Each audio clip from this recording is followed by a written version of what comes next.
The Vergas Show is brought to you by Vergas State Bank, your locally owned full-service bank. With 2 locations in Vergas and Perm, make the right call.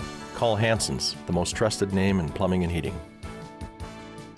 Spanky's Stone Hearth, casual fine dining on the shores of beautiful Rose Lake. Hi, welcome to the Vergas Show. I'm Sherry Hanson. Thank you for joining me today. I'm with Willi Humbeck. Willi, thank you. Good morning. Hello to all of you. Well, you are back by popular demand. I've been hearing a lot of people that want to hear more about your story, Willi. I'm ready. You're ready. Okay. Well, why don't you just give me a little bit of a recap where you were born and what your young life was like over in Germany, and we'll just briefly do that and then go on to how you ended up in the United States. Okay, briefly. Briefly.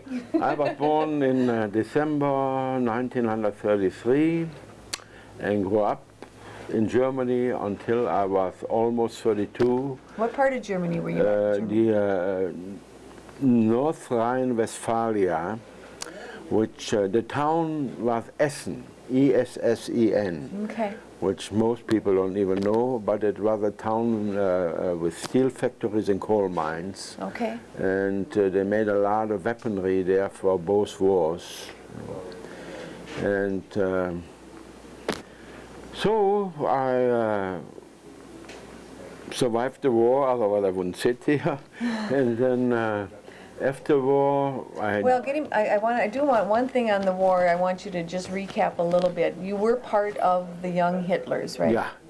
And then... The youth movement, Hitler Youth. The Hitler Youth, it was called. And so you had that in your youth, and another thing you had in your youth that I think I found extremely interesting is you were in a hideout situation. Yes.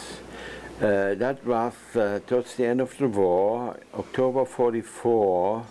The German army, they were building a group, they called it Volkssturm.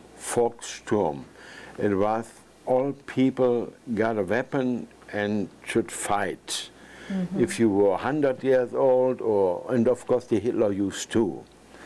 And we found out about that, and we left by night and went into a mountainous area and lived in a hay barn until the Americans marched in. How long were you living in that hay barn? From October 44 to the end of April, to the beginning of May. So the Americans marched in the end of April 45. And after that, we were about 1 more week staying there, and then we were anxious to get home. Now, was it a fearful time when you were living in the hay barn, or how old were you at that time? At that time, I was close to 12 years old. 12 years old. Yeah. So I think of 12-year-olds growing up today over here, have the world by the tail. I think I learned fear, yes. Yes, you learned how to accept it and live with it. Yeah, and mostly, of course, the big burden was on the parents. Of course, yes. So, but every day was a challenge just to survive, right. Having enough food. I mean, everything was on rations already during the whole wartime, but by that time, the end of 44, everything was upside down. Everybody knew the war was lost, but they were just trying to hang on. Mm-hmm. See, even Hitler had in mind to burn whole Germany with all people, which they called verbrannte Erde, burnt earth. Yeah. Well, luckily, the generals didn't do that. And so everything was upside down, and then of course they built that Volkssturm, people's storm, to fight against the Allies. And so when they catch you, if you refused, many did, but were unlucky, they catch them, and when they catched you, they hang you right where they catch you. They looked for a tree or shot you. Mm-hmm. So we were pretty fortunate. You were fortunate to find a place to live. I had wonderful parents, and my dad was a very, very shrewd, intelligent man. So. Okay. So. Now you tell the story of when you saw the tanks coming. The what? The tanks. Oh, the tanks, yeah. So the rumors were that the Americans are nearby, and we knew it. because our farmhouse were hit a night before by a grenade, for cannon. And so we knew there wasn't too much damage, just a little part. And so we knew they were near. Okay, so we were standing outside the next morning. Now you have to picture a little mountain town, just one dirt road. And then we saw German soldiers coming up, running down the road. The Americans are coming, the Americans are coming. They wanted from us civil clothes. They wanted to get rid of the uniforms. Oh my goodness.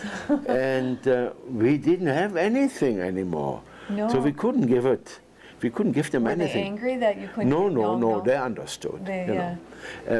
The truth is we would have given them. Okay. Because they were German soldiers, It wasn't their fault. No. The misery is still going on in the world, so many soldiers don't even know why they fought. Well, that's the other story. So anyway, no, we didn't have anything. So then they went in the mountains, and there was one group, SS.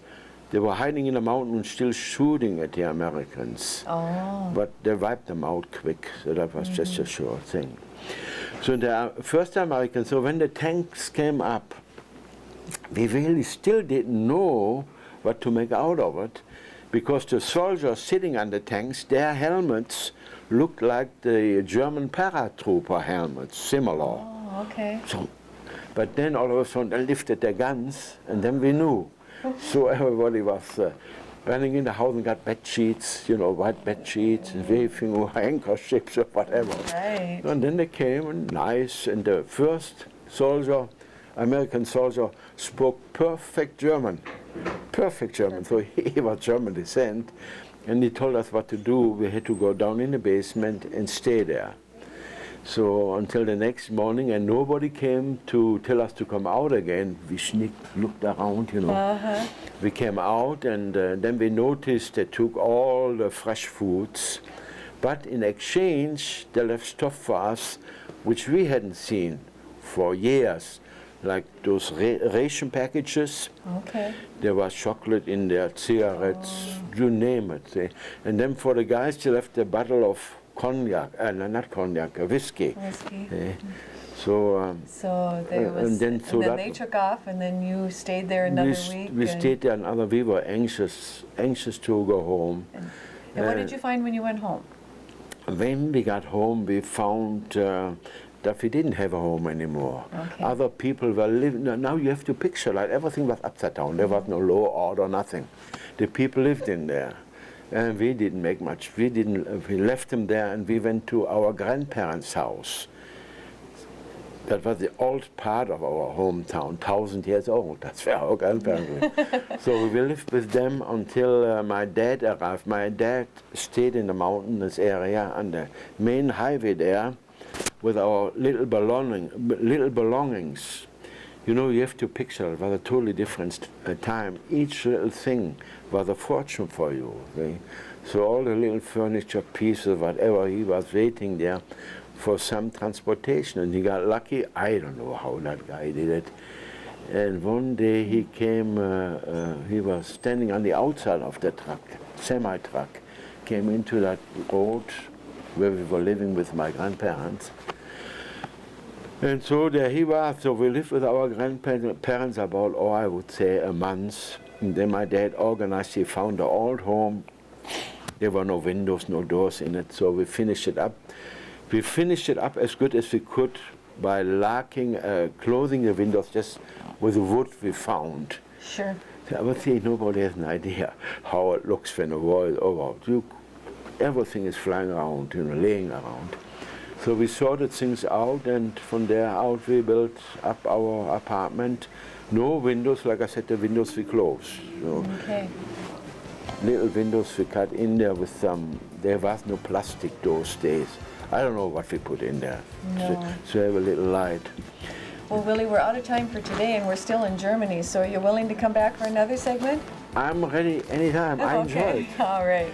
You make sure that you watch for the next segment and when Willie leaves Germany. And I could tell already that she was anxious to get away here. Okay. You have a good day in Vergas.